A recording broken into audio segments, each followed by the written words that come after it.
Hello students, ਅੱਜ ਅਸੀਂ ਗੱਲ ਕਰਾਂਗੇ ਹਿਸਟਰੀ ਆਫ ਮੈਡੀਵਲ ਇੰਡੀਆ।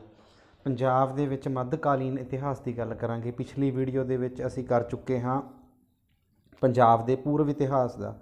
ਇਹ ਵੀਡੀਓ ਦੇ ਵਿੱਚ ਅਸੀਂ ਸਿਰਫ ਪੰਜਾਬ ਦੇ ਬਾਰੇ ਹੀ ਗੱਲ ਕਰ ਰਹੇ ਹਾਂ ਵੀ ਪੰਜਾਬ ਦੇ ਵਿੱਚ ਕਿਹੜੇ ਗ੍ਰੀਕ ਇਨਵੇਜ਼ਨ ਹੋਏ ਜਾਂ ਫੋਰਨਰ ਇਨਵੇਜ਼ਨ, ਕਿਹੜੇ ਵੀ ਕਿਸੇ ਵੀ ਤਰ੍ਹਾਂ ਦੇ ਜਿੰਨੇ ਵੀ ਬਾਹਰੀ ਹਮਲੇ ਹੋਏ ਪੰਜਾਬ ਦੇ ਦੁਆਰਾ ਹੋਏ। ਪੰਜਾਬ ਹੀ ਵਿਦੇਸ਼ੀ ਹਮਲਾਵਰਾਂ ਦਾ ਸ਼ੁਰੂਆਤੀ ਤੌਰ 'ਤੇ ਬਸ ਇੱਕ ਜਗ੍ਹਾ ਰਸਤਾ ਹੀ ਇਹ ਰਿਹਾ ਵੀ ਇਸ ਦੇ ਪ੍ਰਵੇਸ਼ ਦੁਆਰ ਸੀ ਪੰਜਾਬ। ਇਹਦੇ ਰਸਤੇ ਹੋ ਕੇ ਹੀ ਅੱਗੇ ਦਿੱਲੀ ਜਾਂ ਹੋਰ ਥਾਵਾਂ 'ਤੇ ਜਾਇਆ ਜਾਂਦਾ ਸੀ। ਪੰਜਾਬ ਤੋਂ ਹੀ ਹੁੰਦੇ ਹੋਏ ਜਿੰਨੇ ਵੀ ਰਾਜੇ ਆਏ, ਤੁਸੀਂ ਹਿਸਟਰੀ ਦੇ ਵਿੱਚ ਪੜ੍ਹੋਗੇ ਤਾਂ ਉਹ ਪੰਜਾਬ ਦੇ ਰਸਤੇ ਹੋ ਕੇ ਹੀ ਅੱਗੇ ਦਿੱਲੀ 'ਤੇ ਗਏ। ਸਾਰੇ ਦਿੱਲੀ ਦੇ ਉੱਤੇ ਕਬਜ਼ਾ ਕਰਨਾ ਚਾਹੁੰਦੇ ਸਨ। ਦਿੱਲੀ 'ਤੇ ਕਬਜ਼ਾ ਕਰਨ ਦਾ ਮਕਸਦ ਇਹ ਸੀ ਉਹਨਾਂ ਦਾ ਵੀ ਅਸੀਂ ਜਿਹਨੇ ਦਿੱਲੀ ਜਿੱਤ ਲਈ ਉਹਨੇ ਪੂਰੇ ਇੰਡੀਆ 'ਤੇ ਕਬਜ਼ਾ ਕਰ ਲਿਆ। ਇੰਡੀਆ 'ਤੇ ਕਬਜ਼ਾ ਕਰ ਲਿਆ, ਇਹ ਸਿਰਫ ਸੱਤਾ ਦੀ ਭੁੱਖ ਸੀ ਉਹਨਾਂ ਨੂੰ। ਇਸ ਲਈ ਉਹ ਬਾਰ-ਬਾਰ ਵਿਦੇਸ਼ੀ ਹਮਲਾਵਰ ਇੱਥੇ ਆਉਂਦੇ ਅਤੇ ਹਮਲਾ ਕਰਦੇ। ਅਤੇ ਹੁਣ ਅਸੀਂ ਜ਼ਿਆਦਾ ਡਿਟੇਲ ਨਹੀਂ ਕਰਦੇ ਕਿਉਂਕਿ ਇਹ ਸਿਰਫ ਪੰਜਾਬ ਦੇ ਟੈਸਟਾਂ ਦੇ ਪੁਆਇੰਟ ਆਫ ਵਿਊ ਨਾਲ ਹੀ ਅਸੀਂ ਇਸ ਹਿਸਟਰੀ ਨੂੰ ਪੜ੍ਹ ਰਹੇ ਹਾਂ। ਇਹ ਹਿਸਟਰੀ ਨੂੰ ਅਸੀਂ ਤੁਹਾਨੂੰ ਬਿਲਕੁਲ ਆਸਾਨ ਤਰੀਕੇ ਨਾਲ ਇੱਕ ਕਹਾਣੀ ਦੀ ਤਰ੍ਹਾਂ ਪੜ੍ਹਾਵਾਂਗੇ ਤਾਂ ਕਿ ਤੁਸੀਂ ਬੋਰ ਨਾ ਹੋਵੋ। ਹੁਣ ਅਸੀਂ ਪੀਰੀਅਡ ਆਫ ਦਿੱਲੀ ਸਲਤਨਤ ਦਾ ਜਿਹੜਾ ਟਾਈਮ ਸੀ ਉਹ ਪੜ੍ਹਾਂਗੇ। Total this period can be divided into 5 decent period. ਇਹਨਾਂ ਨੂੰ ਅਸੀਂ 5 ਭਾਗਾਂ ਦੇ ਵਿੱਚ ਵੰਡਿਆ ਹੈ। ਇਹਨਾਂ ਦੇ 5 ਭਾਗ ਕਿਹੜੇ ਨੇ? ਪਹਿਲਾ ਭਾਗ ਹੈ ਸਲੇਵ ਡਾਇਨੈਸਟੀ, ਗੁਲਾਮ ਵੰਸ਼ ਪਹਿਲਾ। ਇਹਦਾ ਕਾਰਜਕਾਲ ਰਿਹਾ 1206 ਤੋਂ ਲੈ ਕੇ 1290 ਈਸਵੀ ਤੱਕ। ਉਸ ਤੋਂ ਬਾਅਦ ਗੱਲ ਕਰ ਲਈਏ ਖਿਲਜੀ ਡਾਇਨੈਸਟੀ ਆਉਂਦੀ ਹੈ। ਖਿਲਜੀ ਦਾ ਟਾਈਮ ਪੀਰੀਅਡ ਜਿਹੜਾ ਰਿਹਾ 1290 ਤੋਂ ਲੈ ਕੇ 1320 ਤੱਕ। ਉਸ ਤੋਂ ਬਾਅਦ ਤੀਸਰਾ ਤੁਗਲਕ ਵੰਸ਼, ਇਹਦਾ ਟਾਈਮ ਪੀਰੀਅਡ ਰਿਹਾ 1320 ਤੋਂ 1414 ਈਸਵੀ ਤੱਕ ਰਿਹਾ। ਅਤੇ ਉਸ ਤੋਂ ਬਾਅਦ ਆ ਜਾਂਦੀ ਹੈ ਸੈਯਦ ਡਾਇਨੈਸਟੀ।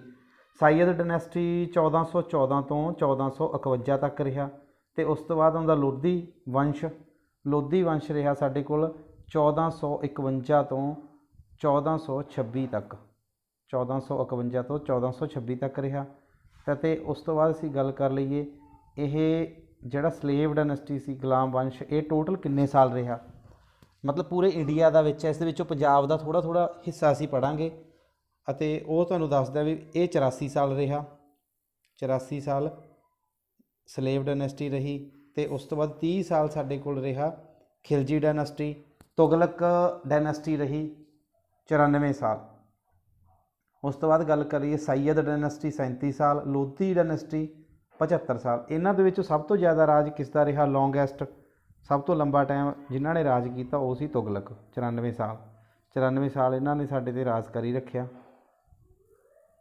ਉਸ ਤੋਂ ਬਾਅਦ ਅਸੀਂ ਗੱਲ ਕਰ ਲਈਏ ਖਿਲਜੀ ਡਾਇਨੈਸਟੀ, ਤਾਂ ਖਿਲਜੀ ਡਾਇਨੈਸਟੀ ਨੇ 30 ਸਾਲ ਰਾਜ ਕੀਤਾ। ਅਤੇ ਇਹ ਜਿਹੜੀਆਂ ਇੱਕ ਹੋਰ ਇੰਟਰਸਟਿੰਗ ਗੱਲ ਵੀ ਜਿੰਨੀਆਂ ਵੀ ਡਾਇਨੈਸਟੀਆਂ ਸੀ, ਸਲੇਵ, ਖਿਲਜੀ, ਤੁਗਲਕ, ਸੈਯਦ, ਇਹ ਸਾਰੀਆਂ ਤੁਰਕੀ ਜਾਂ ਤੁਰਕਿਸ਼ ਤੋਂ ਸੀਗੀਆਂ। ਤੁਰਕੀ ਨੂੰ ਤੁਰਕਿਸ਼ ਵੀ ਕਿਹਾ ਜਾਂਦਾ। ਸਿਰਫ ਲੋਧੀ ਡਾਇਨੈਸਟੀ ਹੀ ਇਹੋ ਜਿਹੀ ਡਾਇਨੈਸਟੀ ਸੀ, ਸੱਭਿਅਤਾ ਸੀ ਉੱਥੋਂ ਦੀ ਵੀ ਜੇ ਅਫਗਾਨਿਸਤਾਨ ਤੋਂ ਆਈ ਸੀ ਜਿਹੜੀ। ਬਾਕੀ ਸਾਰੇ ਤੁਰਕਾਂ ਦੇ ਹਮਲੇ ਹੁੰਦੇ ਰਹੇ। ਹੁਣ ਸਭ ਤੋਂ ਪਹਿਲਾਂ ਮੈਡੀਵਲ ਹਿਸਟਰੀ ਆਫ ਪੰਜਾਬ। ਇਹ ਮੈਡੀਵਲ ਹਿਸਟਰੀ ਵੀ ਪੰਜਾਬ ਦਾ ਜਿਹੜਾ ਮੱਧਕਾਲੀਨ ਇਤਿਹਾਸ ਸੀ ਵੀ ਪੰਜਾਬ ਦੇ ਕਿਹੜੇ ਹੋਏ ਹੁਣ ਪੜ੍ਹਾਂਗੇ। ਸਭ ਤੋਂ ਪਹਿਲਾਂ ਸਲੇਵ ਡਾਇਨੈਸਟੀ। ਸਲੇਵ ਡਾਇਨੈਸਟੀ ਨੂੰ ਕਿਹਾ ਜਾਂਦਾ ਹੈ ਗੁਲਾਮ ਵੰਸ਼, ਵੀ ਗੁਲਾਮਾਂ ਦੀ ਸੀ। ਗੁਲਾਮ ਦੀ ਕਿਉਂ ਕਹਿੰਦੇ ਨੇ? ਜਿਹੜਾ ਮੁਹੰਮਦ ਗੌਰੀ ਦਾ ਜਿਹੜਾ ਦਾਸ ਸੀ ਉਹ ਕੁਤਬਦੀਨ ਐਬਕ ਨੇ ਦਾਸ ਵੰਸ਼ ਦੀ ਨੀਂਹ ਰੱਖੀ ਸੀ। ਹੁਣ ਸਭ ਤੋਂ ਪਹਿਲਾਂ ਕੁਐਸਚਨ ਇਹ ਵੀ ਬਣਦਾ ਵੀ ਦਾਸ ਵੰਸ਼ ਦੀ ਜਿਹੜਾ ਨੀਂਹ ਰੱਖਣ ਵਾਲਾ ਸੀ ਉਹ ਕੌਣ ਸੀ? ਕੁਤਬਦੀਨ ਐਬਕ। ਉਹਦਾ ਰੂਲ ਟਾਈਮ ਕਿੰਨਾ ਸੀ? 1206 ਤੋਂ 1210 ਤੱਕ। 1206 ਤੋਂ 1210 AD ਇਹ ਤੱਕ ਰਾਜ ਕੀਤਾ। ਸਕਸੀਡਡ ਬਾਏ ਸੁਲਤਾਨ ਇਲਤੁਤਮਿਸ਼, 1206 ਤੋਂ 1210 'ਤੇ ਰਾਜ ਕੀਤਾ। ਉਹਦੇ ਪਿੱਛੋਂ ਜਿਹੜਾ ਸਫਲ ਸ਼ਾਸਕ ਸਾਬਤ ਹੋਇਆ ਉਹ ਸੁਲਤਾਨ ਇਲਤੁਤਮਿਸ਼ ਆਇਆ। ਉਸ ਨੇ 26 ਸਾਲ ਰਾਜ ਕੀਤਾ। ਇਲਤੁਤਮਿਸ਼ ਤੋਂ ਬਾਅਦ ਰਜ਼ੀਆ ਸੁਲਤਾਨਾ ਜ਼ਿਆਦਾ ਇੰਪੋਰਟੈਂਟ ਰੂਲਰ ਬਣ ਜਾਂਦੀ ਆ। ਕਿਉਂ ਬਣ ਜਾਂਦੀ ਆ? ਕਿਉਂਕਿ ਉਹ ਪਹਿਲੀ, ਇਤਿਹਾਸ ਨੂੰ ਤੁਸੀਂ ਪੜ੍ਹੋਗੇ ਨਾ, ਪਹਿਲੀ ਔਰਤ ਸੀ, ਮਹੱਤਵਪੂਰਨ ਔਰਤ ਸੀ, ਵਧੀਆ ਔਰਤ ਸੀ, ਮਹਿਲਾ ਸ਼ਾਸਕ ਸੀ ਜਿਹਨੇ ਰਾਜ ਕੀਤਾ ਸੀ। ਇੱਕ ਹਬਸ਼ੀ ਦਾਸ ਜਲਾਲੂਦੀਨ ਯਾਕੂਟ ਨਾਲ ਜਿਹੜਾ ਵਤੀਰਾ ਸੀ ਉਹਨਾਂ ਦਾ ਪੱਖਪਾਤੀ ਵਤੀਰਾ ਹੋਣ ਕਰਕੇ ਤੁਰਕ ਰਈਸਾਂ ਨੇ ਉਹਦੇ ਖਿਲਾਫ ਵਿਦਰੋਹ ਕੀਤਾ ਸੀ ਅਤੇ ਉਸ ਦਾ ਉਸ ਤੋਂ ਪਹਿਲਾਂ ਜਿਹੜੇ ਵਿਦਰੋਹੀ ਬਠਿੰਡੇ ਦਾ ਗਵਰਨਰ ਮਲਕ ਅਖਤਿਆਰ ਉਦੀਨ ਅਲਤੂਨੀ ਸੀ ਅਤੇ ਉਸਨੇ ਯਾਕੂਟ ਨੂੰ ਮਾਰ ਕੇ ਰਜੀਆ ਨੂੰ ਬੰਦੀ ਬਣਾਇਆ। ਉਹਨੂੰ ਬੰਦੀ ਬਣਾਉਣ ਤੋਂ ਮਗਰੋਂ ਇਸਨੇ ਉਹਨੂੰ ਬੰਦੀ ਬਣਾਉਣ ਤੋਂ ਬਾਅਦ ਇਹਨਾਂ ਨੇ ਹਾਲਾਤਾਂ ਤੋਂ ਬਚਣ ਲਈ ਰਜ਼ੀਆ ਨੇ ਅਲਤੂਨੀ ਦੇ ਨਾਲ ਵਿਆਹ ਕਰਵਾਇਆ। ਪਰ ਵਿਆਹ ਕਰਾਉਣ ਤੋਂ ਬਾਅਦ ਵੀ ਉਹ ਆਜ਼ਾਦ ਨਾ ਰਹਿ ਸਕੀ। 1240 ਈਸਵੀ ਦੇ ਵਿੱਚ ਉਹ ਦਿੱਲੀ ਦੇ ਰਾਹ 'ਤੇ ਕੈਥਲ ਦੇ ਨੇੜੇ ਉਹਦੇ ਪਤੀ ਦੇ ਸਮੇਤ, ਪਤੀ ਸੀ ਉਹਦਾ ਬਹਿਰਾਮ ਖਾਨ, ਵੱਲੋਂ ਹੱਤਿਆ ਕਰਤੀ। ਇਸ ਤਰ੍ਹਾਂ 3 ਸਾਲ ਅਤੇ ਕੁਝ ਮਹੀਨਿਆਂ ਦੇ ਕਾਰਜਕਾਲ ਦੇ ਮਗਰੋਂ ਬੇਵਸੀ ਹੋ ਕੇ ਰਜ਼ੀਆ ਦੀ ਮੌਤ ਹੋ ਗਈ। ਰਜ਼ੀਆ ਕੋਲ ਕੋਈ ਚਾਰਾ ਨਹੀਂ ਰਿਹਾ, ਉਹ ਬੇਵਸ ਹੋ ਗਈ ਅਤੇ ਉਹਦੀ ਮੌਤ ਹੋ ਗਈ। ਹੁਣ ਇੱਥੇ ਮਹੱਤਵਪੂਰਨ ਗੱਲ ਇਹ ਹੈ ਵੀ ਇਹ slave of Muhammad Ghori Qutbuddin Aibak found by slave dynasty ਦੀ ਖੋਜ ਹੋਈ। ਦੂਸਰਾ ਸੀ ਉਹਦੇ ਰਾਜ ਕਿੰਨਾ ਟਾਈਮ ਕੀਤਾ ਅਤੇ ਰਿਜ਼ਾਈਨ ਕਿੰਨਾ ਟਾਈਮ ਹੋਇਆ, ਅਤੇ ਪਹਿਲੀ ਮਹਿਲਾ ਸ਼ਾਸਕ ਕੌਣ ਸੀ, ਰਜ਼ੀਆ ਸੁਲਤਾਨਾ। ਇਤਿਹਾਸ ਦੇ ਕੁਐਸਚਨ ਨੇ ਅਤੇ ਇਹ ਕਾਫੀ ਇੰਟਰਸਟਿੰਗ ਸਟੋਰੀ ਹੈ, ਇੱਕ ਤਰ੍ਹਾਂ ਦੀ ਸਟੋਰੀ ਬਣਾ ਕੇ ਇੰਜੋਏ ਕਰਕੇ ਅਸੀਂ ਇਹਨੂੰ ਪੜ੍ਹਾਂਗੇ। ਇਹ ਜ਼ਿਆਦਾ ਕੁਝ ਤੁਹਾਨੂੰ ਬੋਰ ਨਹੀਂ ਕਰ ਰਹੇ। ਉਸ ਤੋਂ ਬਾਅਦ ਅਸੀਂ ਗੱਲ ਕਰਾਂਗੇ ਖਿਲਜੀ ਡਾਇਨੈਸਟੀ। ਸ਼ਾਰਟਕੱਟ ਕਰਕੇ ਇਸ ਕਰਕੇ ਪੜ੍ਹਾ ਰਹੇ ਕਿਉਂਕਿ ਇਹ ਪੂਰੇ ਇੰਡੀਆ ਦੀ ਨਹੀਂ, ਸਿਰਫ ਪੰਜਾਬ ਦੇ ਵਿੱਚ ਇਹ ਕਦੋਂ ਇਹਨਾਂ ਦਾ ਰਾਜ ਹੋਇਆ, ਕਿੰਨਾ ਟਾਈਮ, ਉਸ ਦੇ ਪੇਪਰਾਂ ਦੇ ਹਿਸਾਬ ਨਾਲ ਅਸੀਂ ਪੜ੍ਹ ਰਹੇ ਹਾਂ। ਪੂਰੀ ਡਿਟੇਲ ਦੇ ਵਿੱਚ ਇੱਕ ਸਾਡਾ ਪੂਰਾ ਲੰਬਾ ਲੈਕਚਰ ਲੱਗੇਗਾ 4 ਤੋਂ 5 ਘੰਟੇ ਦੇ ਵਿੱਚ। ਉਸ ਦੇ ਵਿੱਚ ਸਿਰਫ ਪੰਜਾਬ ਦਾ ਹੀ ਨਹੀਂ ਬਲਕਿ ਪੂਰੇ ਇੰਡੀਆ ਦਾ ਅਸੀਂ ਪੜ੍ਹਾਵਾਂਗੇ। ਮੱਧਕਾਲੀਨ ਦਾ ਇਤਿਹਾਸ, ਏਸ਼ੀਐਂਟ, ਜਿਵੇਂ ਪਹਿਲਾਂ ਇੱਕ ਵੀਡੀਓ ਪਾਈ ਏਸ਼ੀਐਂਟ, ਉਹ ਛੋਟੀ ਵੀਡੀਓ ਆ। ਪੂਰੀ ਵੀਡੀਓ 2 ਘੰਟਿਆਂ ਦੀ ਅਸੀਂ ਇਸ ਤੋਂ ਬਾਅਦ ਪਾਵਾਂਗੇ। ਪਹਿਲਾਂ ਪੰਜਾਬ ਦੇ ਪੇਪਰਾਂ ਦੀ ਤਿਆਰੀ ਕਰ ਰਹੇ ਹਾਂ, ਉਸ ਤੋਂ ਬਾਅਦ ਅਸੀਂ SSC, ਬੈਂਕ ਅਤੇ ਜਿੰਨੇ ਵੀ ਸਟਾਫ ਸਿਲੈਕਸ਼ਨ ਕਮਿਸ਼ਨ ਦੇ ਪੇਪਰ ਹੁੰਦੇ ਨੇ, ਟਾਇਰ 1 ਟਾਇਰ 2 ਦੇ, ਅਸੀਂ ਸਾਰਿਆਂ ਦੀ ਤਿਆਰੀ ਦੇ ਲਈ ਅਸੀਂ ਇੱਕ ਵੱਡਾ ਲੈਕਚਰ ਤਿਆਰ ਕਰਾਂਗੇ। ਉਹਦੇ ਵਿੱਚ ਅਸੀਂ ਪੂਰੀ ਮੱਧਕਾਲੀਨ ਦਾ ਇਤਿਹਾਸ ਪੜ੍ਹਾਵਾਂਗੇ। ਅਤੇ ਹੁਣ ਅਸੀਂ ਗੱਲ ਕਰ ਰਹੀਏ ਉਸ ਤੋਂ ਅੱਗੇ ਖਿਲਜੀ ਡਾਇਨੈਸਟੀ ਦੀ। ਖਿਲਜੀ ਡਾਇਨੈਸਟੀ ਦਾ ਫਾਊਂਡਰ ਕੌਣ ਸੀ ਅਤੇ ਉਹਦਾ ਅੰਤ ਕਿਵੇਂ ਹੋਇਆ, ਮੰਗੋਲ ਆਏ, ਜਿੰਨੀ ਵੀ ਸਲਤਨਤ ਆਈਆਂ, ਉਹਨੂੰ ਅਸੀਂ ਟਾਈਮ ਟੂ ਟਾਈਮ ਇਸ ਵੀਡੀਓ ਦੇ ਵਿੱਚ ਜ਼ਰੂਰ ਡਿਸਕਸ ਕਰਾਂਗੇ। ਉਸ ਤੋਂ ਬਾਅਦ ਖਿਲਜੀ ਡਾਇਨੈਸਟੀ ਫਾਊਂਡਰ ਬਾਈ ਜਲਾਲੂਦੀਨ ਖਿਲਜੀ। ਰਜ਼ੀਆ ਤੋਂ ਬਾਅਦ ਇਹਨਾਂ ਨੇ ਫਾਊਂਡਰ ਇਹਦਾ ਖਿਲਜੀ ਡਾਇਨੈਸਟੀ ਕਿਵੇਂ ਆਈ, ਇਹਨਾਂ ਦਾ ਆਉਣ ਦਾ ਕਾਰਨ ਕੀ ਸੀ, ਕਿਉਂਕਿ ਰਜ਼ੀਆ ਬਹਿਰਾਮ ਰਾਜੇ ਅਤੇ ਲਗਭਗ 2 ਸਾਲ ਉਹਨਾਂ ਨੇ ਪਿੱਛੇ ਸ਼ਾਸਨ ਕੀਤਾ। ਤਾਂ ਇਸ ਜਿਹੜੇ ਘਰਾਣੇ ਦਾ ਜਿਹੜਾ ਵਧੀਆ ਸ਼ਾਸਕ ਮੰਨਿਆ ਜਾਂਦਾ ਉਹ ਗਿਆਸੂਦੀਨ ਬਲਬਨ ਸੀ। ਉਹਨੇ 1246 ਤੋਂ 1286 ਦੇ ਤੱਕ ਦੇਸ਼ 'ਤੇ ਨਿਯਮਿਤ ਤੌਰ 'ਤੇ ਰਾਜ ਕੀਤਾ ਸੀ। 1246 ਤੋਂ 1286 ਅਤੇ 20 ਸਾਲਾਂ ਦੇ ਲਈ ਸੁਲਤਾਨ ਨਾਸਿਰ ਉਦੀਨ ਮੁਹੰਮਦ ਦੇ ਪ੍ਰਧਾਨ ਮੰਤਰੀ ਹੋਣ ਦੇ ਨਾਂ 'ਤੇ ਉਹਨੇ 20 ਸਾਲਾਂ ਦਿਲਦੀ ਦਾ ਸੁਲਤਾਨ ਦੇ ਰੂਪ 'ਚ ਰਿਹਾ। ਪਰ ਮੁਸਲਮਾਨਾਂ ਨੇ ਇਹ ਹਮਲਿਆਂ ਤੋਂ ਬਚਾਉਣ ਲਈ ਸਰਹੰਦ 'ਚ ਇੱਕ ਵੱਡਾ ਕਿਲ੍ਹਾ ਬਣਾਇਆ ਹੋਇਆ ਸੀ। ਜਿਹੜੇ ਮੁਗਲ ਉਹਨਾਂ 'ਤੇ ਹਮਲਾ ਕਰਦੇ ਸੀ ਬਾਰ-ਬਾਰ, ਉਹ ਪਹਿਲਾਂ ਹੀ ਭਾਰਤ 'ਤੇ ਲਾਲਚੀ ਨਿਗਾਹ ਟਿਕਾਈ ਬੈਠੇ ਸੀ ਮੁਗਲ ਵੀ ਕਦੋਂ ਇਹਨਾਂ ਦਾ ਸ਼ਾਸਨ ਕਾਲ ਖਤਮ ਹੋਵੇ। ਸਮ ਮੁਗਲ ਸੈਟਲਡ ਨੀਅਰ ਦਿੱਲੀ, ਉਹ ਪਹਿਲਾਂ ਹੀ ਉਹਨਾਂ ਦਾ ਧਿਆਨ ਸੀ ਵੀ ਅਸੀਂ ਇਸ ਨੂੰ ਕਿਵੇਂ ਕਬਜ਼ਾ ਕਰੀਏ, ਇਸ ਲਈ ਉਹ ਹਮੇਸ਼ਾ ਹੀ ਚਾਹੁੰਦੇ ਸਨ। ਅਤੇ ਉਸ ਤੋਂ ਬਾਅਦ ਉਹ ਲਾਲਚੀ ਨਿਗਾਹ ਟਿਕਾ ਕੇ ਬੈਠੀ ਰਹਿੰਦੇ ਸੀ ਵੀ ਕਦੋਂ ਇਹ ਕਮਜ਼ੋਰ ਪੈਣ ਤਾਂ ਅਸੀਂ ਆਪਦਾ ਕਬਜ਼ਾ ਕਰੀਏ। ਜਿਹੜਾ ਬਲਬਨ ਸੀ, ਅਤੇ ਦੂਸਰੀ ਸਾਈਡ 'ਤੇ ਅਸੀਂ ਗੱਲ ਕਰਾਂ ਬਲਬਨ ਦੀ, ਬਲਬਨ ਨੇ ਆਪਣੇ ਚਚੇਰੇ ਭਰਾ ਚਾਚੇ ਦੇ ਮੁੰਡੇ ਸ਼ੇਰ ਖਾਂ ਨੂੰ ਸਰਹੰਦ ਦੇ ਜਿਹੜੇ ਉਹਦੇ ਨਾਲ ਲੱਗਦੇ ਇਲਾਕੇ ਸੀ ਉਹਦਾ ਗਵਰਨਰ ਬਣਾਤਾ। ਉਹ ਇੱਕ ਸ਼ਕਤੀਸ਼ਾਲੀ ਵਧੀਆ ਗਵਰਨਰ ਸੀ, ਬਹੁਤ ਹਿੰਮਤ ਵਾਲਾ ਸੀ। ਉਸਨੇ ਬਹੁਤ ਸਫਲਤਾ ਨਾਲ ਮੰਗੋਲੀ ਜਿਹੜੇ ਹਮਲਾ ਕਰਦੇ ਸੀ ਉਹਨਾਂ ਨੂੰ ਖਤਮ ਕਰਤਾ, ਅਤੇ ਸਰਹੰਦ ਦਾ ਗਵਰਨਰ ਹੋਣ ਕਰਕੇ ਉਹ ਇੰਨਾ ਪ੍ਰਭਾਵਸ਼ਾਲੀ ਸੀ, ਬਲਬਨ ਨੇ ਉਸ ਨੂੰ ਆਪਣੀ ਹੋਂਦ ਲਈ ਖਤਰਾ ਸਮਝਣਾ ਸ਼ੁਰੂ ਕਰ ਦਿੱਤਾ ਵੀ ਇਹ ਮੇਰੀ ਕਿਤੇ ਨਾ ਕਿਤੇ ਮੇਰੀ ਸੱਤਾ 'ਤੇ ਕਬਜ਼ਾ ਕਰੇਗਾ ਅਤੇ ਇਸ ਨੂੰ ਕਿਸੇ ਨਾ ਕਿਸੇ ਤਰੀਕੇ ਨਾਲ ਸਾਈਡ 'ਤੇ ਕੀਤਾ ਜਾਵੇ। ਮੰਗੋਲ ਪਿਕਚਰ ਦੇ ਵਿੱਚ ਦਿਖਾਇਆ ਮੰਗੋਲ ਕਿਵੇਂ ਹਮਲਾ ਕਰਦੇ ਨੇ, ਅਤੇ ਇਸ ਲਈ ਉਸ ਨੇ ਇਸ ਨੂੰ ਸਾਈਡ 'ਤੇ ਕਰਨ ਦੇ ਲਈ ਬਹੁਤ ਤਰ੍ਹਾਂ ਦੇ ਪ੍ਰਯਾਸ ਕੀਤੇ। ਪ੍ਰਯਾਸ ਇੱਦਾਂ ਦੇ ਕੀਤੇ, ਉਹਨੇ ਆਪਣੀ ਸ਼ੇਰ ਖਾਂ ਨੂੰ ਜ਼ਹਿਰ ਦਿੱਤਾ, ਉਹਦੇ ਵੱਡੇ ਸਪੁੱਤਰ ਰਾਜਕੁਮਾਰ ਸੁਲਤਾਨ ਨੂੰ ਸਰਹੰਦ ਦਾ ਗਵਰਨਰ ਬਣਾਤਾ। ਆਪਣੇ ਪਿਤਾ ਦੀ ਪੂਰੀ ਮਹਾਨ ਯੋਗਤਾ ਸੰਤੁਸ਼ਟੀ ਰਾਜਕੁਮਾਰ ਪੂਰੀ ਵਧੀਆ ਤਰੀਕੇ ਨਾਲ ਉਹਨੇ ਚਲਾਇਆ। 1285 ਦੇ ਵਿੱਚ ਮੰਗੋਲਾਂ ਦੇ ਖਿਲਾਫ ਲੜਾਈ ਦੇ ਵਿੱਚ ਉਹ ਮਾਰਿਆ ਗਿਆ। ਬਲਬਨ ਨੇ ਇਹ ਜਦੋਂ ਲੜਾਈ ਦੇਖੀ ਤਾਂ ਉਹ ਇਸ ਜਿਹੜੀ ਲੜਾਈ ਤੋਂ ਬਹੁਤ ਜ਼ਿਆਦਾ ਪਰੇਸ਼ਾਨ ਹੋਣ ਕਰਕੇ ਉਹਨੇ 40 ਸਾਲ ਉਹਦੀ ਮੌਤ ਹੋ ਜਾਂਦੀ ਹੈ, ਅਤੇ ਉਸਨੇ 40 ਸਾਲਾਂ ਦੇ ਸ਼ਾਸਨ ਤੋਂ ਬਾਅਦ ਉਸ ਦਾ ਦਿਮਾਗ ਖ਼ਰਾਬ ਹੋ ਗਿਆ ਵੀ ਭਾਈ ਮੈਂ ਨਹੀਂ ਹੁਣ ਰਾਜ ਕਰਨਾ, ਅਤੇ ਉਹਦਾ ਦਿਲ ਟੁੱਟ ਗਿਆ। ਉਹਨੇ 40 ਸਾਲ ਤੱਕ ਰਾਜ ਕੀਤਾ, ਉਹਦੀ ਮੌਤ ਹੋ ਗਈ। ਅਤੇ ਇਸ ਦੇ ਨਾਲ ਨਾਲ ਹੀ ਇੱਕ ਕਾਈਕਵਾੜ ਇੱਕ ਦਾਸ ਦਾ ਵੰਸ਼ ਸੀ, ਉਹਦਾ ਆਖਰੀ ਬਾਦਸ਼ਾਹ ਸੀ। ਉਹ ਇੱਕ ਕਮਜ਼ੋਰ ਸ਼ਾਸਕ ਸੀ, ਉਹਨਾਂ ਤੋਂ ਜ਼ਿਆਦਾ ਰਾਜ ਨਹੀਂ ਹੁੰਦਾ ਕਿਉਂਕਿ ਦੂਸਰੇ ਰਾਜਾਂ ਦੇ ਵਿੱਚ ਅਲੱਗ-ਅਲੱਗ ਰਾਜੇ ਰਾਜ ਕਰ ਰਹੇ ਸੀ। ਅਤੇ ਇਸ ਤੋਂ ਜਲਾਲੂਦੀਨ ਨੇ ਦਿੱਲੀ ਦਾ ਤਖਤ ਖੋਹ ਲਿਆ ਅਤੇ ਫਿਰ ਉਸ ਤੋਂ ਬਾਅਦ ਜਿਹੜੀ ਸ਼ੁਰੂਆਤ ਹੁੰਦੀ ਹੈ ਖਿਲਜੀ ਵੰਸ਼ ਦੀ। ਖਿਲਜੀ ਵੰਸ਼ ਅਧੀਨ ਪੰਜਾਬ, ਖਿਲਜੀ ਵੰਸ਼ ਅਧੀਨ ਪੰਜਾਬ ਆ ਜਾਂਦਾ।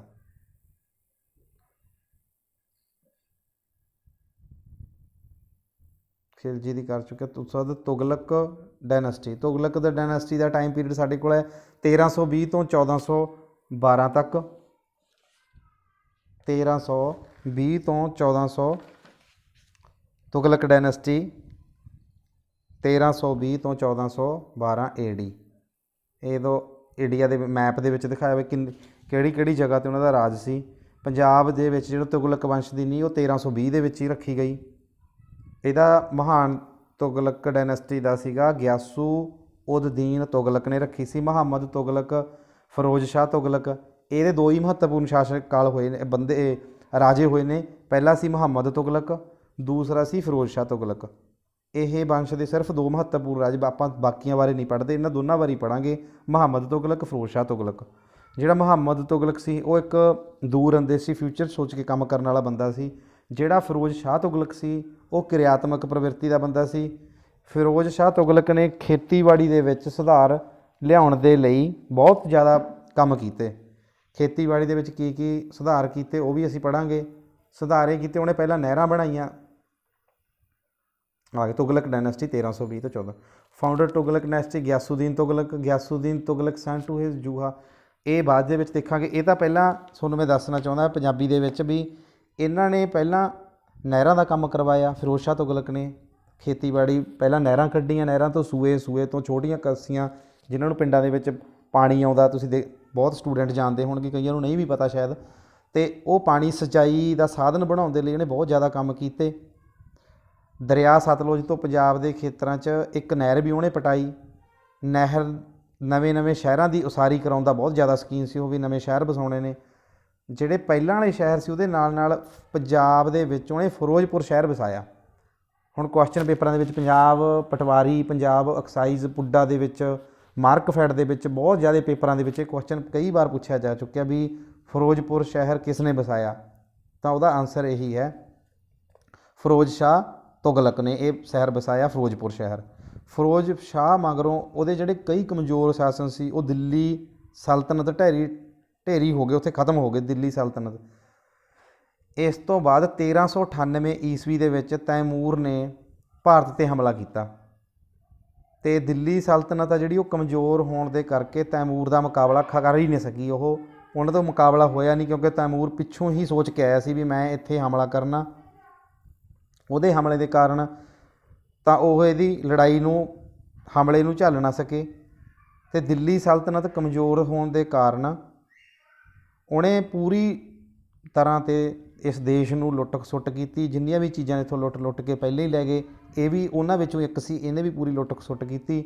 ਲੁੱਟ ਦਾ ਸਮਾਨ ਇਕੱਠਾ ਕਰਨ ਦੇ ਮਗਰੋਂ ਉਹ ਪੰਜਾਬ ਦੇ ਰਸਤੇ ਦੇਸ਼ ਨੂੰ ਵੜ ਗਿਆ। ਪੰਜਾਬ ਦੀ ਬਦਕਿਸਮਤੀ ਇਹੀ ਰਹੀ ਸ਼ੁਰੂ ਤੋਂ ਕਿ ਜਿਹੜੇ ਬਾਹਰਲੀ ਹਮਲਾਵਰ, ਪਹਿਲਾਂ ਵੀ ਤੁਹਾਨੂੰ ਮੈਂ ਦੱਸ ਚੁੱਕਿਆ, ਬਾਹਰਲੇ ਹਮਲਾਵਰ ਆਉਂਦੇ ਸੀ ਉਹ ਪੰਜਾਬ ਦੇ ਰਸਤੇ ਐਂਟਰ ਹੁੰਦੇ ਸੀ, ਜਾਂ ਪੰਜਾਬ ਦੇ ਰਸਤੇ ਐਂਟਰ ਹੁੰਦੇ ਸੀ, ਜਾਂ ਉਹ ਗੁਜਰਾਤ ਦੇ ਰਸਤੇ ਐਂਟਰ ਹੁੰਦੇ ਸੀ, ਜੋ ਅਸੀਂ ਪਿੱਛੇ ਅੱਗੇ ਪੜ੍ਹਿਆ ਜਾਂ ਅੱਗੇ ਕਿਤੇ ਵੀ ਤੁਸੀਂ ਸੁਣਿਆ ਹੋਵੇਗਾ। ਅਤੇ ਉਹ ਗੁਜਰਾਤ ਦੇ ਰਸਤੇ ਕਾਲੀਕਟ ਦਾ ਰਾਜਾ ਜੈਮੂਰੀਨ ਉੱਥੋਂ ਦੀ ਆ ਕੇ ਉਹਨਾਂ ਨੇ ਕਿਵੇਂ ਲੁੱਟਿਆ, ਵਪਾਰੀ ਬਣ ਕੇ ਆਏ, ਪੋਰਟੁਗੀਜ਼ ਆਏ, ਡੱਚ ਆਏ, ਫਾਰਸੀ ਆਏ, ਕੋਈ ਵੀ ਜਿਹੜੇ ਵੀ ਆਉਂਦੇ ਸੀ ਉਹ ਸਿਰਫ ਦੋ ਹੀ ਰਸਤੇ, ਪਹਿਲਾਂ ਪੰਜਾਬ ਦੇ ਰਸਤੇ ਆਉਂਦੇ ਸੀ। ਪੰਜਾਬ ਦੇ ਰਸਤੇ ਅਫਗਾਨਿਸਤਾਨ, ਇੱਧਰੋਂ ਪੰਜਾਬ, ਪੁਰਾਣੇ ਪੰਜਾਬ ਤੋਂ ਆ ਕੇ ਪਹਿਲਾਂ ਇੱਥੇ ਆ ਕੇ ਉਹਨਾਂ ਦੀ ਸਿਰਫ ਇਹੀ ਕੋਸ਼ਿਸ਼ ਹੁੰਦੀ ਸੀ ਇਹਨੂੰ ਲੁੱਟਿਆ ਜਾਵੇ, ਇੱਥੇ ਰਾਜ ਕੀਤਾ ਜਾਵੇ। ਬਾਅਦ 'ਚ ਸੋਚਣ ਲੱਗੇ ਵੀ ਅਸੀਂ ਇੱਥੇ ਰਾਜ ਵੀ ਕਰਨਾ ਗਾ। ਅਤੇ ਜਦੋਂ ਉਹ ਲੁੱਟ ਕੇ ਸਮਾਨ ਇਕੱਠਾ ਕਰਨ ਤੋਂ ਬਾਅਦ ਪੰਜਾਬ ਦੇ ਰਾਹ ਉਹ ਵਾਪਸ ਮੁੜਦਾ ਸੀ ਤਾਂ ਸਾਨੂੰ ਕਿਵੇਂ ਪਤਾ ਲੱਗਦਾ? ਉਹ ਪਤਾ ਇਸ ਕਰਕੇ ਲੱਗਦਾ ਵੀ ਜਿਹੜਾ ਅੰਬਾਲਾ ਸ਼ਹਿਰ ਆ, ਰੂਪਨਗਰ ਆ, ਹੁਸ਼ਿਆਰਪੁਰ, ਕਾਂਗੜਾ, ਪਠਾਨਕੋਟ ਦੀ ਹੁੰਦੇ ਹੋਏ ਜੰਮੂ ਤੋਂ ਜਾਂਦੇ ਹੋਏ ਰਾਹ ਵਿੱਚ ਦੀ ਜਾਂਦੇ ਸੀ ਤਾਂ ਉਹਨਾਂ ਨੂੰ ਤਹਿਸ ਨਹਿਸ ਕਰਦੇ ਜਾਂਦੇ, ਖਤਮ ਕਰਦੇ ਜਾਂਦੇ ਵੀ ਕਿਤੋਂ ਵੀ ਸਾਨੂੰ ਲੁੱਟਣ ਨੂੰ ਚੀਜ਼ ਮਿਲ ਜੇ, ਲੁੱਟ ਕੇ ਆਪਦੇ ਦੇਸ਼ ਲੈ ਜਾਈਏ।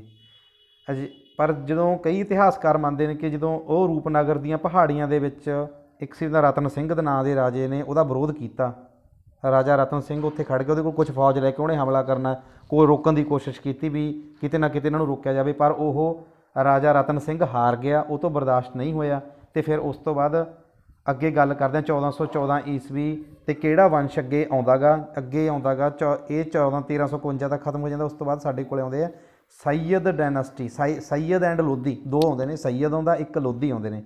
ਸਭ ਤੋਂ ਪਹਿਲਾਂ ਅਸੀਂ ਸੈਯਦ ਦੀ ਗੱਲ ਕਰਾਂਗੇ। ਸੈਯਦ ਡਾਇਨੈਸਟੀ ਦਾ ਕੌਣ ਸੀ? ਖਿਜਰ ਖਾਂ। ਖਿਜਰ ਖਾਨ ਸੀ ਉਹ ਜਿਹੜਾ 1414 ਈਸਵੀ ਦੇ ਉੱਪਰ ਵਿੱਚ ਉਹ ਤਖਤ 'ਤੇ ਬੈਠ ਗਿਆ ਸੀ ਅਤੇ ਪਹਿਲਾਂ ਉਹ ਤੈਮੂਰ ਵੱਲੋਂ ਨਿਯੁਕਤ ਕੀਤਾ ਪੰਜਾਬ ਦਾ ਇੱਕ ਗਵਰਨਰ ਸੀ। ਉਸ ਦੇ ਰਾਜਕਾਲ ਦੇ ਦੌਰਾਨ ਸਰਹੰਦ ਦੇ ਜਿਹੜੇ ਤਾਕਤਵਰ ਸੁਲਤਾਨ ਸੀ ਸ਼ਾਹ ਲੋਧੀ ਅਤੇ ਸਾਰੰਗ ਖਾਂ ਨੂੰ ਹਰਾਇਆ ਸੀ। ਜਿਹੜਾ ਸਾਰੰਗ ਖਾਨ ਨੇ ਖਿਜਰ ਖਾਂ ਦੀ ਹਕੂਮਤ ਮੰਨਣ ਤੋਂ ਸਾਫ਼ ਜਵਾਬ ਦਿੱਤਾ ਵੀ ਮੈਂ ਨਹੀਂ ਤੇਰੀ ਹਕੂਮਤ ਮੰਨਦਾ। ਜਿਹੜਾ ਸਾਰੰਗ ਖਾਨ ਸ਼ਿਵਾਲਿਕ ਦੀ ਪਹਾੜੀਆਂ 'ਚ ਲੁਕ ਗਿਆ ਅਤੇ ਉਸ ਮਗਰੋਂ ਉਹ ਰੂਪਨਗਰ ਵਿੱਚ ਮੁੜ ਹਾਰ ਦਾ ਸਾਹਮਣਾ ਕਰਨਾ ਪਿਆ ਦੁਬਾਰੇ। ਫਿਰ 1400 ਫਿਰ ਉਸ ਤੋਂ ਬਾਅਦ ਗੱਲ ਕਰ ਲਈ 1421 ਈਸਵੀ ਦੀ। ਇਹ ਦੁਬਾਰੇ 'ਤੇ ਇਹਦੇ ਵਿੱਚ ਲਿਖਿਆ 1421 ਉੱਪਰ ਲਿਖਿਆ ਹੋਇਆ ਖਿਜਰ ਖਾਨ ਸਕਸੈਸਡ ਬਾਏ ਮੁਹੰਮਦ ਸ਼ਾਹ ਏ ਵੀਕ ਰੂਲਰ ਹੀ ਸਕਸੈਸਡ ਬਾਏ ਅਲਾਉਦੀਨ। ਅਤੇ 1421 ਦੀ ਗੱਲ ਕਰ ਲਈਏ ਤਾਂ ਉਸ ਸਮੇਂ ਖਿਜਰ ਖਾਨ ਦੇ ਮਗਰੋਂ ਮੁਬਾਰਕ ਸ਼ਾਹ ਆਇਆ। ਉਹਦੇ ਸ਼ਾਸਨ ਦੇ ਵਿੱਚ ਹੀ ਖੋਖਰਾਂ ਦੇ ਮੁਖੀ ਇੱਕ ਖੋਖਰ ਸੀ, ਖੋਖਰਾਂ ਦੇ ਮੁਖੀ ਜਸਰਤ ਨੇ ਉੱਜੜ ਚੁੱਕੀ ਦਿੱਲੀ 'ਚ ਆਪਣਾ ਰਾਜ ਸਥਾਪਿਤ ਕਰਨਾ ਚਾਹਿਆ। ਉਹਨੇ ਕੋਸ਼ਿਸ਼ ਕੀਤੀ ਮੈਂ ਵੀ ਦਿੱਲੀ ਹੁਣ ਉੱਜੜ ਚੁੱਕੀ ਆ, ਮੈਂ ਇਹਦਾ ਰਾਜ ਸਥਾਪਿਤ ਕਰਾਂ। ਅਤੇ ਉਸਨੇ ਪਹਿਲੀ ਪੰਜਾਬ ਦਾ ਰੂਪਨਗਰ ਅਤੇ ਸਰਹੰਦ ਵੱਲ ਤਬਾਹੀ ਮਚਾਈ ਹੋਈ ਸੀ, ਪਹਿਲੀ ਤਬਾਹੀ ਮਚਾ ਚੁੱਕਿਆ ਸੀ। ਫਿਰ ਉਸਨੇ ਸਰਹੰਦ ਤੋਂ ਲੈ ਕੇ ਜਲੰਧਰ ਤੋਂ ਲਾਹੌਰ ਤੱਕ ਦੇ ਇਲਾਕਿਆਂ ਦਾ ਗਵਰਨਰ ਅਲਾਹਦਾਦ ਨੂੰ ਹਰਾਤਾ। ਪਰ ਬਾਅਦ 'ਚ ਜਸਰਤ ਸੀ ਉਹਦੀ ਮੌਤ ਹੋ ਗਈ। ਮੁਬਾਰਕ ਸ਼ਾਹ ਦੇ ਮਗਰੋਂ ਮੁਹੰਮਦ ਸ਼ਾਹ ਅਲਾਉਦੀਨ ਆਲਮ ਸ਼ਾਹ ਨੇ ਦਿੱਲੀ ਨੂੰ ਛੱਡ ਕੇ ਵਧਾਊਤ ਰਹਿਣ ਦਾ ਮਨ ਬਣਾ ਲਿਆ ਵੀ ਮੈਂ ਹੁਣ ਇੱਥੇ ਰਹਿਣਾ। ਪ੍ਰਸ਼ਾਸਨ ਦੀ ਦੇਖ ਰੇਖ ਦੇ ਲਈ ਉਹਨੇ ਦਿੱਲੀ ਦੇ ਗਵਰਨਰ ਨਿਯੁਕਤ ਕਰਤਾ। ਇਸ ਤੋਂ ਇਹ ਮੌਕੇ ਦਾ ਲਾਭ ਉਠਾਉਂਦੇ ਉੱਧਰ 1451 ਦੇ ਵਿੱਚ ਬਹਿਲੋਲ ਲੋਧੀ ਨੇ ਦਿੱਲੀ 'ਤੇ ਕਬਜ਼ਾ ਕਰ ਲਿਆ ਵੀ ਉੱਧਰ ਉਲਝੇ ਇਹਨੇ 1451 'ਚ ਆ ਕੇ ਬਹਿਲੋਲ ਲੋਧੀ ਨੇ ਦਿੱਲੀ 'ਚ ਕਬਜ਼ਾ ਕਰ ਲਿਆ ਅਤੇ ਆਪਦੇ ਨਵੇਂ ਵੰਸ਼ ਦੀ ਲੋਧੀ ਵੰਸ਼ ਦੀ ਸਥਾਪਨਾ ਕਰ ਲਈ। ਹੁਣ ਲੋਧੀ ਵੰਸ਼ ਦੀ ਸਥਾਪਨਾ ਕਦੋਂ ਹੁੰਦੀ ਆ? 1451 ਵਿੱਚ ਬਹਿਲੋਲ ਲੋਧੀ ਨੇ ਦਿੱਲੀ 'ਤੇ ਕਬਜ਼ਾ ਕੀਤਾ ਅਤੇ ਉਦੋਂ ਬਾਅਦ ਬਹਿਲੋਲ ਲੋਧੀ ਨੇ ਕਬਜ਼ਾ ਕਰਨ ਤੋਂ ਬਾਅਦ ਆਪਦੇ ਲੋਧੀ ਵੰਸ਼ ਸੈਯਦ ਖਤਮ ਹੋ ਗਿਆ, ਲੋਧੀ ਵੰਸ਼ ਦੀ ਸਥਾਪਨਾ ਹੋ ਗਈ। ਲੋਧੀ ਵੰਸ਼ ਦੇ ਮਹੱਤਵਪੂਰਨ 3 ਬੰਦੇ ਨੇ। ਪਹਿਲਾ ਹੈ ਬਹਿਲੋਲ ਲੋਧੀ, ਬਹਿਲੋਲ ਲੋਧੀ, ਸਿਕੰਦਰ ਲੋਧੀ, ਇਬਰਾਹਿਮ ਲੋਧੀ। BSC ਯਾਦ ਰੱਖਾਂਗੇ ਇਹਨੂੰ ਸ਼ਾਰਟਕਟ ਦੇ ਵਿੱਚ। B Bahlol Lodhi, S Sikandar Lodhi, E Ibrahim Lodhi. ਸਭ ਤੋਂ ਜਿਹੜਾ ਮਹੱਤਵਪੂਰਨ ਇਹ ਬਹਿਲੋਲ ਲੋਧੀ ਸੀ। ਬਹਿਲੋਲ ਲੋਧੀ ਨੇ ਦਿੱਲੀ 'ਤੇ ਕਬਜ਼ਾ ਕਰਨ ਤੋਂ ਬਾਅਦ ਪੰਜਾਬ ਦਿੱਲੀ ਲਈ ਮੁਸੀਬਤ ਦਾ ਰਾਹ ਨਾ ਰਿਹਾ। ਹੁਣ ਕੋਈ ਰਾਹ ਨਹੀਂ ਰਿਹਾ। ਦਿੱਲੀ ਦੇ ਸਿੰਘਾਸਨ 'ਤੇ ਬੈਠਣ ਤੋਂ ਪਹਿਲਾਂ ਪੰਜਾਬ 'ਤੇ ਕਬਜ਼ਾ ਸੀ। ਇਹਦੇ ਸਮੇਂ ਬਹਾਦਰ ਸ਼ਾਹ ਜਸਰਤ ਦੀ ਮੌਤ ਹੋ ਚੁੱਕੀ ਸੀ, ਖਤਮ ਹੋ ਗਿਆ, ਤੁਹਾਨੂੰ ਪਹਿਲਾਂ ਹੀ ਦੱਸ ਚੁੱਕਿਆ।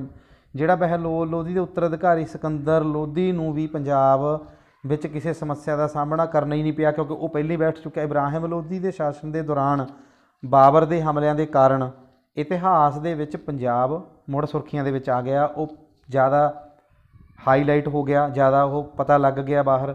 ਫਿਰ ਉਸ ਤੋਂ ਬਾਅਦ ਜਦੋਂ 1520 ਈਸਵੀ ਦੇ ਵਿੱਚ ਬਾਬਰ ਨੇ ਪੰਜਾਬ ਦੇ ਪੱਛਮ ਭਾਗ ਜਿਹੜੀ ਇੱਧਰਲੀ ਸਾਈਡ ਆ ਉਹਦੇ 1524 ਦੇ ਵਿੱਚ ਲਾਹੌਰ 'ਤੇ ਕਬਜ਼ਾ ਕੀਤਾ। ਫਿਰ 1526 ਦੇ ਵਿੱਚ ਬਾਬਰ ਨੇ ਪਾਣੀਪਤ ਦੀ ਤੀਜੀ ਲੜਾਈ ਵਿੱਚ ਇਬਰਾਹਿਮ ਲੋਧੀ ਨੂੰ ਹਰਾ ਕੇ ਲੋਧੀ ਵੰਸ਼ ਦਾ ਆਪਦਾ ਖਾਤਮਾ ਕਰ ਲਿਆ। ਲੋਧੀ ਡਾਇਨੈਸਟੀ ਹੁਣ ਆ ਗਈ। ਲੋਧੀ ਡਾਇਨੈਸਟੀ ਬਹਿਲੋਲ ਲੋਧੀ ਸਾਈਜ਼ ਇਸ ਲੈਵਲ ਤੁਹਾਨੂੰ ਦੱਸ ਚੁੱਕਿਆ ਮੈਂ। ਲੋਧੀ ਡਾਇਨੈਸਟੀ ਇਸਟੈਬਲਿਸ਼ ਕੀਤੀ। He was the first Afghan ruler with Bahlol Lodhi ਅਤੇ his son Nizam Shah under the title of Sikandar Shah succeeded him during his tenure there is no trouble in Punjab. ਨੂੰ ਕੋਈ ਪ੍ਰੋਬਲਮ ਹੀ ਨਹੀਂ ਰਹੀ ਇੱਥੇ ਰਾਜ ਕਰਨ ਲਈ। ਸਕਸੀਡਡ ਇਬਰਾਹਿਮ ਲੋਧੀ।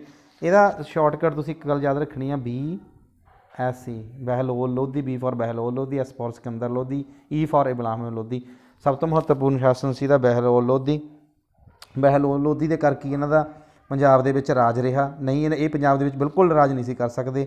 ਪਰ ਜਦੋਂ 1526 ਈਸਵੀ ਵਿੱਚ ਬਾਬਰ ਨੇ ਪਾਣੀਪਤ ਦੀ ਲੜਾਈ ਦੇ ਵਿੱਚ ਉਹ ਹਾਰ ਗਿਆ, ਇਬਰਾਹਿਮ ਲੋਧੀ ਨੂੰ ਹਰਾ ਕੇ ਲੋਧੀ ਵੰਸ਼ ਦਾ ਖਾਤਮਾ ਹੀ ਕਰਤਾ। ਲੋਧੀ ਵੰਸ਼ ਨੂੰ ਨਾਮੋ ਨਿਸ਼ਾਨ ਮਿਟਾ ਦਿੱਤਾ। ਅਤੇ ਉਸ ਤੋਂ ਬਾਅਦ ਅਸੀਂ ਗੱਲ ਕਰਾਂਗੇ ਅਸੀਂ ਟੌਪਿਕ ਵੈਲ ਵੀ ਕਵਰਡ। ਅਸੀਂ ਸੈਯਦ ਡਾਇਨੈਸਟੀ ਖਤਮ ਕਰ ਚੁੱਕੇ ਹਾਂ, ਲੋਧੀ ਦੋ ਡਾਇਨੈਸਟੀਆਂ ਪੜ੍ਹ ਚੁੱਕੇ ਹਾਂ। ਉਸ ਤੋਂ ਬਾਅਦ ਅਸੀਂ ਗੱਲ ਕਰਾਂਗੇ ਅੱਗੇ ਪੰਜਾਬ ਮੁਗਲ ਅੰਪਾਇਰ। ਹੁਣ ਪੰਜਾਬ ਮੁਗਲਾਂ ਦੇ ਅੰਡਰ ਆ ਜਾਂਦਾ।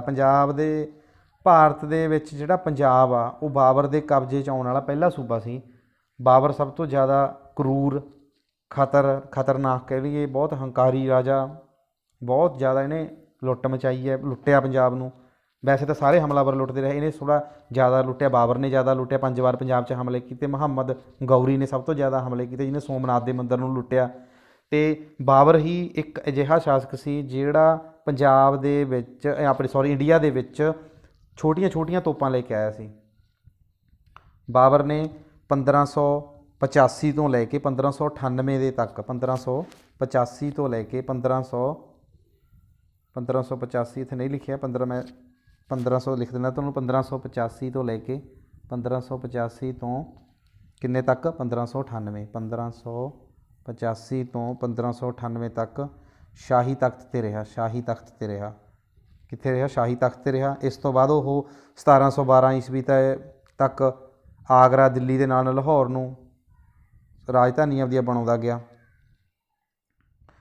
1712 ਈਸਵੀ ਤੱਕ ਆਗਰਾ, ਦਿੱਲੀ ਦੇ ਨਾਲ ਨਾਲ ਉਹ ਲਾਹੌਰ ਨੂੰ, ਪਹਿਲਾਂ ਦਿੱਲੀ ਫਿਰ ਲਾਹੌਰ, ਸਾਮਰਾਜ ਦੇ ਤਿੰਨੇ ਰਾਜਧਾਨੀਆਂ ਵਿੱਚੋਂ ਇੱਕ ਮੰਨਿਆ ਜਾਂਦਾ ਸੀ। 1526 ਦੀ ਗੱਲ ਕੀਤੀ ਜੇ, 1526 ਦੀ ਅਸੀਂ ਜੇ ਗੱਲ ਕਰ ਲਈਏ, ਬਾਬਰ ਦੇ ਹੱਥੋਂ ਇਬਰਾਹਿਮ ਲੋਧੀ ਦੀ ਹਾਰ ਹੋਈ। ਉਸ ਤੋਂ ਬਾਅਦ ਪੰਜਾਬ ਜਿਹੜਾ ਮੁਗਲਾਂ ਦੇ ਅਧਿਕਾਰ ਖੇਤਰ 'ਚ ਆ ਗਿਆ। ਮੁਗਲ ਡਾਇਨੈਸਟੀ ਦੇ ਵਿੱਚ 1526 'ਚ ਬਾਬਰ ਦੇ ਹੱਥੋਂ ਇਬਰਾਹਿਮ ਲੋਧੀ ਦੀ ਹਾਰ ਤੋਂ ਬਾਅਦ ਪੰਜਾਬ ਮੁਗਲਾਂ ਦੇ ਅਧਿਕਾਰ ਖੇਤਰ 'ਚ ਆ ਗਿਆ। ਬਾਬਰ ਨੇ ਪੰਜਾਬ ਦੇ ਉੱਤਰ ਭਾਰਤ ਦਾ ਪਹਿਲਾ ਮੁਗਲ ਸ਼ਾਸਕ ਸੀ। ਉਹ ਉੱਤਰ ਭਾਰਤ ਦਾ ਸਭ ਤੋਂ ਪਹਿਲਾ ਸ਼ਾਸਕ ਸੀ। ਇਹ ਵੀ ਕੁਐਸਚਨ ਕਾਫੀ ਵਾਰ ਹੈ। ਬਾਬਰ ਦੇ ਹਮਲਿਆਂ ਦੇ ਸਮੇਂ ਜਿਹੜੀ ਪੰਜਾਬ ਦੀ ਸਮਾਜਿਕ ਅਤੇ ਧਾਰਮਿਕ ਸਥਿਤੀ ਬਹੁਤ ਅਸੰਤੋਸ਼ਜਨਕ, ਮਤਲਬ ਬਹੁਤ ਚਿੰਤਾਜਨਕ ਸੀ। ਬਹੁਤ ਨਾਜ਼ੁਕ ਸਥਿਤੀ ਸੀ ਪੰਜਾਬ ਦੀ, ਸਮਾਜਿਕ ਵੀ ਅਤੇ ਧਾਰਮਿਕ ਵੀ। ਧਾਰਮਿਕ ਗਤੀਵਿਧੀਆਂ ਨੂੰ ਬਹੁਤ ਜ਼ਿਆਦਾ ਉਸ ਸਮੇਂ ਬਹੁਤ ਜ਼ਿਆਦਾ ਤੰਗ ਪਰੇਸ਼ਾਨ ਸੰਤ ਮਹਾਤਮਾ ਜਿਹੜੇ ਵੀ ਸਮਾਜ ਸੁਧਾਰਕ ਹੋਏ ਨੇ ਉਸ ਸਮੇਂ, ਉਹਨਾਂ ਨੂੰ ਬਹੁਤ ਕੁਰੀਤੀਆਂ ਨੂੰ ਦੂਰ ਕਰਨ ਦੀ ਕੋਸ਼ਿਸ਼ ਲੱਗੇ ਹੋਏ ਸੀ। ਪਰ ਉਸ ਦੇ ਸਿੱਖਾਂ ਅਤੇ ਮੁਸਲਮਾਨਾਂ ਦੇ ਵਿਚਾਲੇ ਮਤਭੇਦ ਨੂੰ ਘਟਾਉਣ ਲਈ ਆਪਣੀ ਪੂਰੀ ਬਾਹ ਲਗਾ ਰਹੇ ਸੀ ਵੀ ਮੁਸਲਮਾਨਾਂ ਅਤੇ ਸਿੱਖਾਂ ਦੇ ਵਿੱਚ ਕੋਈ ਮਤਭੇਦ ਨਾ ਹੋਵੇ। ਅਤੇ ਇਸੇ ਸਮੇਂ ਦੌਰਾਨ ਹੀ ਗੁਰੂ ਨਾਨਕ ਦੇਵ ਜੀ ਦਾ ਜਨਮ ਹੋਇਆ, ਜਿਨ੍ਹਾਂ ਨੇ ਮਾਨਵਤਾ ਨੂੰ ਪਿਆਰ ਅਤੇ ਵਿਸ਼ਵਾਸ ਦਾ ਸੁਨੇਹਾ ਦਿੱਤਾ। ਅਤੇ ਇੱਥੇ ਦਿਲਚਸਪ ਗੱਲ ਇਹ ਆਉਂਦੀ ਆ ਵੀ ਜਿਹੜੇ ਪੰਜਾਬ ਦੇ ਵਿੱਚ ਗੁਰੂ ਨਾਨਕ ਦੇਵ ਜੀ ਸਿੱਖ ਧਰਮ ਦੀ ਨੀਂਹ ਬਿਲਕੁਲ ਉਸੇ ਟਾਈਮ ਹੀ ਰੱਖਦੇ ਨੇ ਜਦੋਂ ਬਾਬਰ ਨੇ ਮੁਗਲ ਸਾਮਰਾਜ ਸਥਾਪਿਤ ਕੀਤਾ ਸੀ ਆਪਦਾ।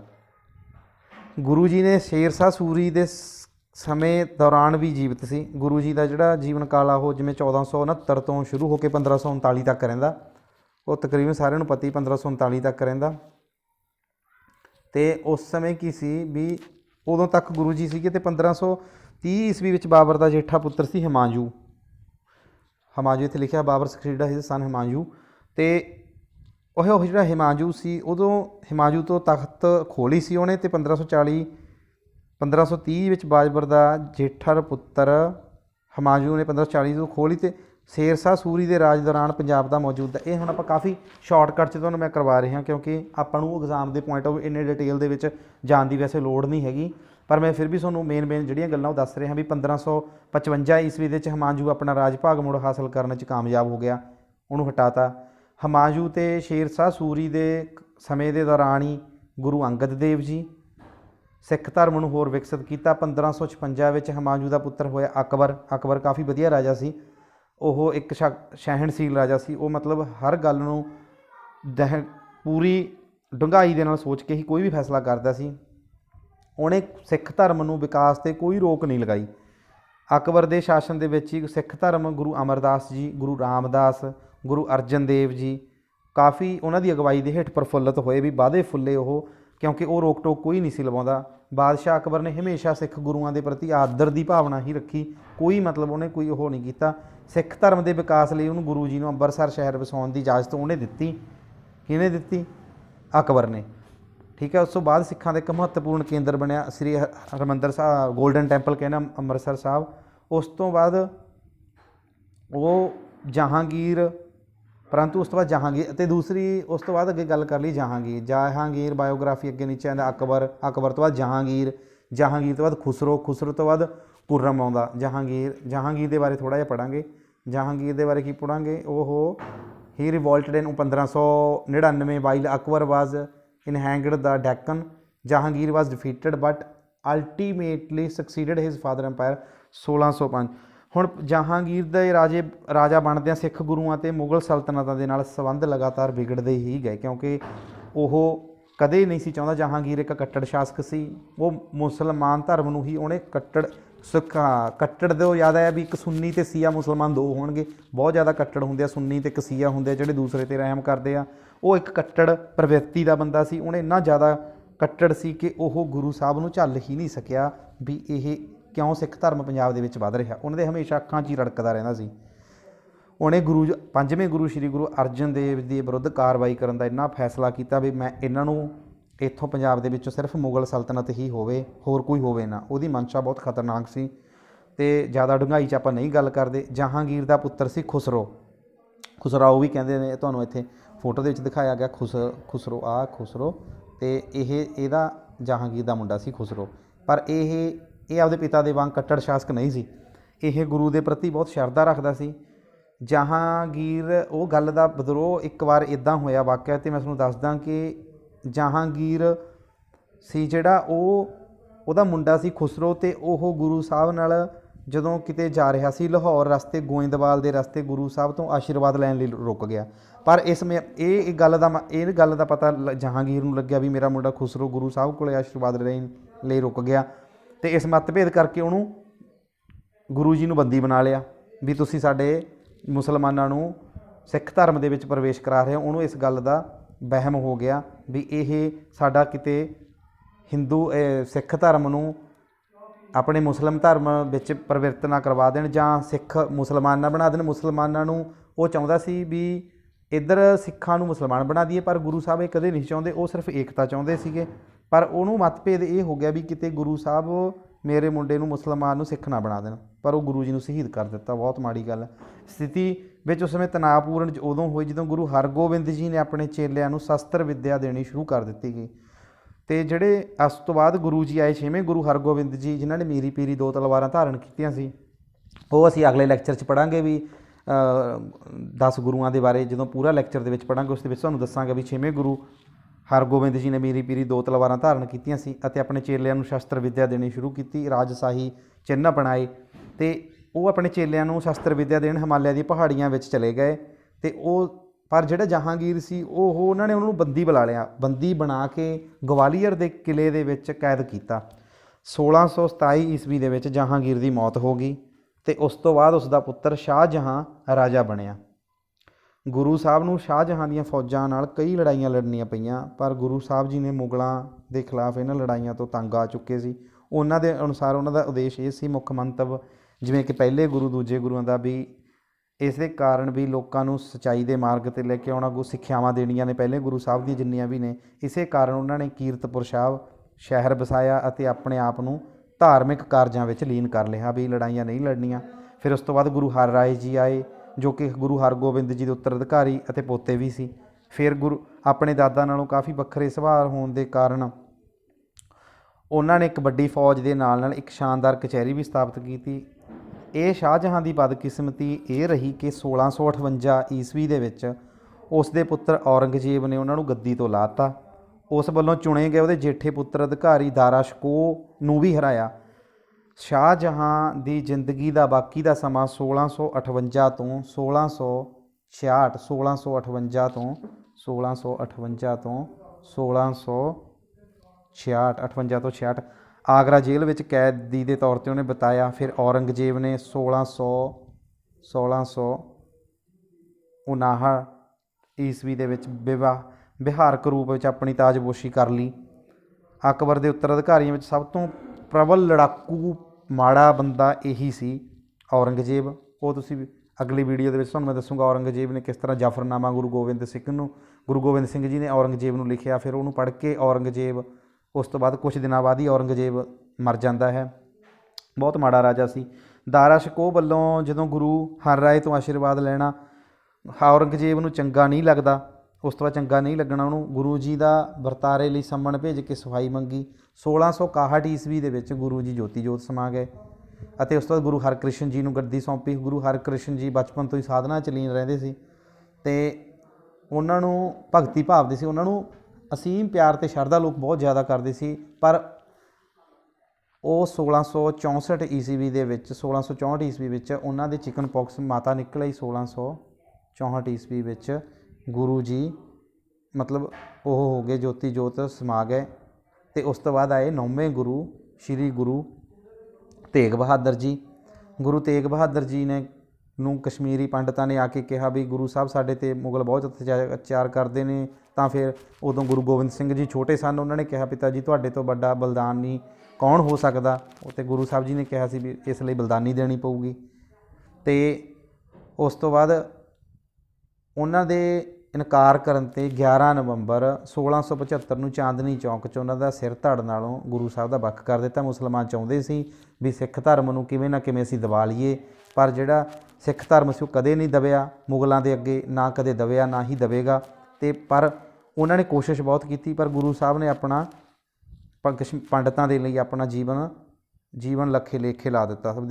ਉਹਨਾਂ ਨੇ ਤਸੀਹੇ ਦੇ ਕੇ ਗੁਰੂ ਸਾਹਿਬ ਨੂੰ ਸ਼ਹੀਦ ਕਰਤਾ। ਫਿਰ ਉਸ ਤੋਂ ਬਾਅਦ ਗੁਰੂ ਤੇਗ ਬਹਾਦਰ ਜੀ ਦੀ ਸ਼ਹਾਦਤ ਨੇ ਉਹਨਾਂ ਦੇ ਜਵਾਨ ਪੁੱਤਰ ਅਤੇ ਉੱਤਰਾਧਿਕਾਰੀ ਗੁਰੂ ਗੋਬਿੰਦ ਸਿੰਘ ਜੀ ਨੂੰ ਜ਼ੁਲਮ ਖਿਲਾਫ ਤਲਵਾਰ ਉਠਾਉਣ ਲਈ ਪ੍ਰੇਰਿਆ।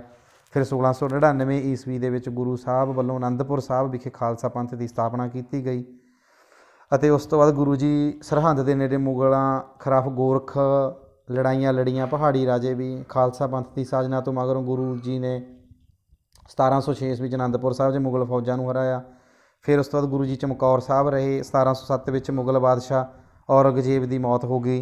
ਉਸ ਤੋਂ ਬਾਅਦ ਗੁਰੂ ਜੀ ਨੰਦੇੜ ਸਾਹਿਬ ਅਫਗਾਨ ਕੋਲੋਂ ਜਾਨਲੇਵਾ ਹਮਲਾ ਕੀਤਾ ਗੁਰੂ ਜੀ 'ਤੇ। 1708 'ਚ ਅੱਗੇ ਗੁਰੂ ਜੀ ਦੀ ਮੌਤ ਹੋ ਜਾਂਦੀ ਹੈ। ਅਤੇ ਉਸ ਤੋਂ ਬਾਅਦ ਫਿਰ ਬੰਦਾ ਸਿੰਘ ਬਹਾਦਰ ਆਉਂਦਾ। ਅਤੇ ਇਹ ਸਾਰੀਆਂ ਚੀਜ਼ਾਂ ਅਸੀਂ ਅਗਲੀ ਵੀਡੀਓ ਦੇ ਵਿੱਚ ਸਿੱਖ ਧਰਮ ਬਾਰੇ ਪੜ੍ਹਾਂਗੇ। ਸਿੱਖੀਜ਼ਮ ਅਸੀਂ ਅਗਲੀ ਵੀਡੀਓ ਦੇ ਵਿੱਚ ਪੜ੍ਹਾਂਗੇ। ਸੋ ਫਰੈਂਡ ਲਾਈਕ ਐਂਡ ਸ਼ੇਅਰ ਜ਼ਰੂਰ ਕਰਿਓ ਜੇ ਤੁਹਾਨੂੰ ਇਹ ਪੰਜਾਬ ਜੀ ਕੇ ਪਸੰਦ ਆਈ। ਸਾਡਾ ਮਕਸਦ ਸਿਰਫ ਪੰਜਾਬ ਦੇ ਲੈਕਚਰਾਂ ਦੇ ਵਿੱਚ ਪਟਵਾਰੀ ਦਾ ਟੈਸਟ ਹੋਇਆ, ਪੰਜਾਬ ਦਾ ਪੁੱਡਾ ਦਾ ਟੈਸਟ ਹੋਇਆ, ਜਾਂ ਪੰਜਾਬ ਦੇ ਵਿੱਚ ਕੋਈ ਵੀ ਕਿਸੇ ਤਰ੍ਹਾਂ ਦਾ ਵੀ ਟੈਸਟ ਆਉਂਦਾ ਹੈ, ਉਸ ਦੇ ਲਈ ਅਸੀਂ ਪੂਰੀ ਤਿਆਰੀ ਕਰਵਾ ਰਹੇ ਹਾਂ। ਤੁਹਾਨੂੰ ਬਹੁਤ ਸੌਖੇ ਤਰੀਕੇ ਨਾਲ ਕਹਾਣੀ ਦੇ ਤਰ੍ਹਾਂ 'ਤੇ ਇੱਕ ਇਹ ਲੈਕਚਰ ਨੂੰ ਪੜ੍ਹਾਉਣਾ ਹੈ। ਅਤੇ ਉਸ ਤੋਂ ਬਾਅਦ ਅਸੀਂ ਇੱਕ ਕੁਐਸਚਨ ਸੀਰੀਜ਼ ਵੀ ਜਲਦੀ ਹੀ ਅਪਲੋਡ ਕਰ ਰਹੇ ਹਾਂ। ਸੋ ਲਾਈਕ ਐਂਡ ਸ਼ੇਅਰ ਜ਼ਰੂਰ ਕਰਨਾ ਚੈਨਲ ਨੂੰ।